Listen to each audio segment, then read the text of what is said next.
Okay, so I want to talk about what happens when we wedge without support. These are some very basic types of wedge shoes or heel lifting. This is the navicular shoe by Victory, and this is just a wedge by Victory.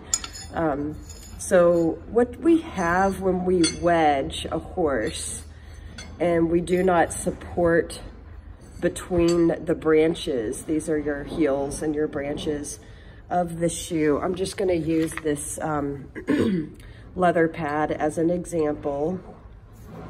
So horses, of course, are very heavy, no matter how big or small or whatever. There's a lot of weight. So what happens is without support to the ground surface between these heels is the weight of the horse collapses in between, much like a house that's way too wide with only 2 support beams on either side and not enough support beams in between. The roof collapses. It's the same way here. So this is the heels of your horse's feet, and you can see what happens. They're going to fold up, they're going to crush upwards, and your digital cushion is going to collapse, and the bony column will drop lower towards the back part of the foot.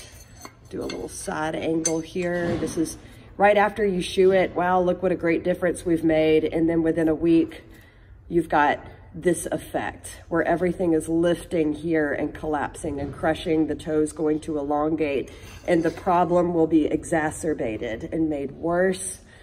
The same with just a regular wedge shoe, you're gonna collapse.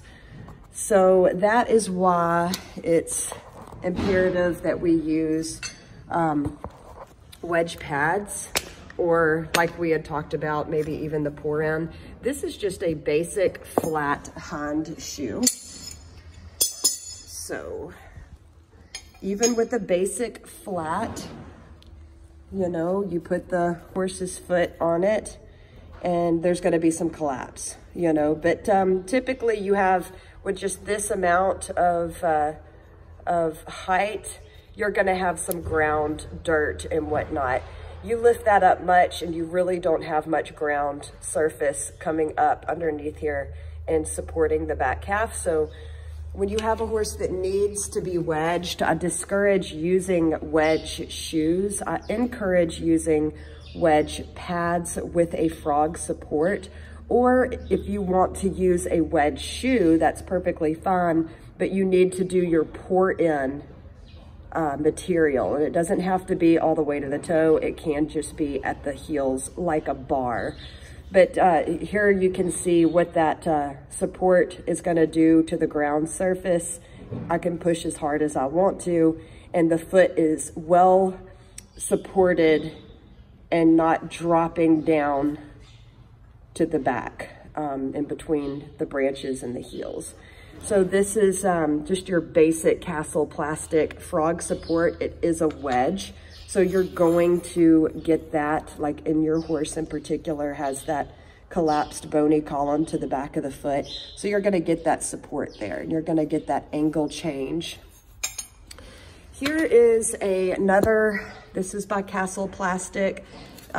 This is for people that maybe have a wetter environment and need to clean out the horse's foot, but they also don't need that hoof capsule to become too wet, which can also cause and encourage more sinkage. So it has a foot side and then a ground side.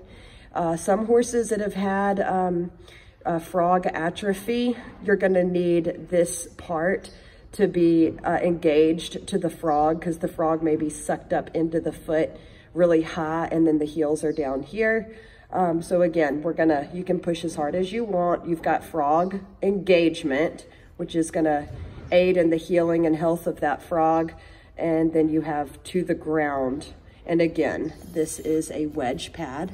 So you're going to get the wedge that you're looking for, as you can see there.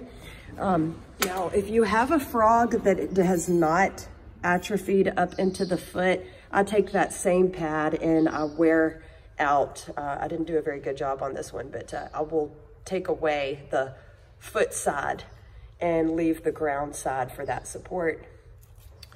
Here is another one. This is another type of wedge pad. You can see that full support in between. This is kind of a small pad for this larger shoe. So there you go. But this is just an example of how this works. And then here is your leather wedge. I love leather, but at the same time, when we're wedging and we're trying to support the back half of the foot, it is ineffective.